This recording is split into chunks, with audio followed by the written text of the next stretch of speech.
Hello, my name is Michael Klare. I'm a professor emeritus of peace and world security studies at Hampshire College in Amherst, Massachusetts. For the past 35 years, until I retired a couple of years ago, I've been teaching classes about peace and conflict, how to prevent war, arms control, and disarmament.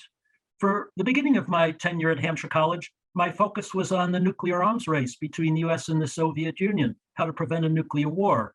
But after the Cold War ended, my focus was on ethnic conflict, the conflicts that have broken out within states around the world in the past few decades, often very bloody conflicts. Now, many analysts have said that these conflicts were the product of a clash of civilizations, the term used by Samuel Huntington of Harvard University, that this was driven by deeply rooted ethnic and religious hatreds. But my research suggested an alternative interpretation, that in many cases, the conflicts we've seen around the world are driven more by resource competition, by competition for scarce but vital resources like water, land, food, and energy. And I think if I had the time, I could show you that most of the conflicts we've seen in recent years in Africa and the Middle East and Asia have been driven, at least in part, by competition between competing groups for scarce supplies of those critical resources. Now, in recent years, I've found that a lot of these resource-driven conflicts have been exacerbated to a considerable degree by climate change. As temperatures have risen and the climate has changed, many critical resources have become more scarce.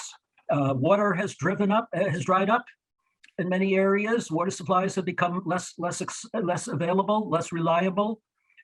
Farmlands have dried out, and forests and fisheries have been destroyed around the world, driving people from their native territories to other lands, causing friction and conflict where they go, and causing mass humanitarian disasters, and in many cases, outright conflict.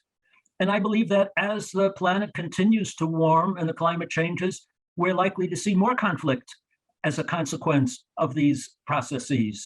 Climate change and issues of conflict, I believe, are closely interwoven and will become more so as time goes on. In fact, I believe that the climate change issue and the issues I study, war and peace, have merged into one larger problem. Climate change will make war more likely, and therefore, to avoid war, we must address the problem of climate change and reduce its impacts.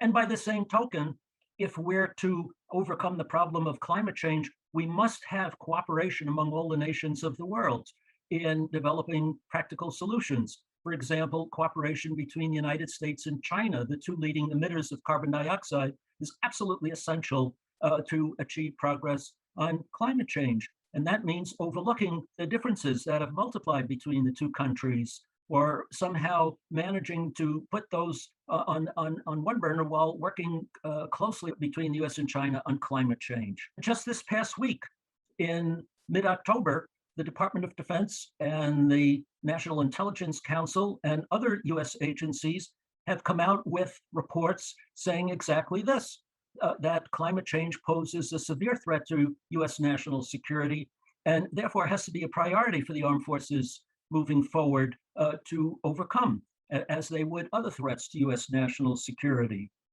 So what do we take from all of this? In my view, first of all, of course, we have to elevate the dangers posed by climate change and make that a priority. Climate change is not just going to affect the environment, and the storms and the fires are not going to be the only effects we're going to have to deal with. We have to understand that we're going to face a world that is going to become increasingly disruptive, conflictive, chaotic, and suffering. And this will have all kinds of effects that will impinge on us. It will make pandemics easier to spread. It will make supply lines less reliable. It will make food and energy supplies harder to come by. It will make our allies fight with one another. It will create growing international chaos and danger unless we learn to work together to make climate change their number one priority. And so what do we do as individuals is to tell our political representatives in Washington that they have to elevate climate change as the nation's #1 threat to national security and #1 priority in addressing the problems facing this country. So I hope you will take this message and bring it to your representatives, senators, and congresspeople in Washington, because they're the ones who are going to have to do the work to address these threats and to finance the programs that will enable us to make a rapid transition from reliance on fossil fuels to reliance on renewable energy. Thank you very much for listening, and I send you my best wishes.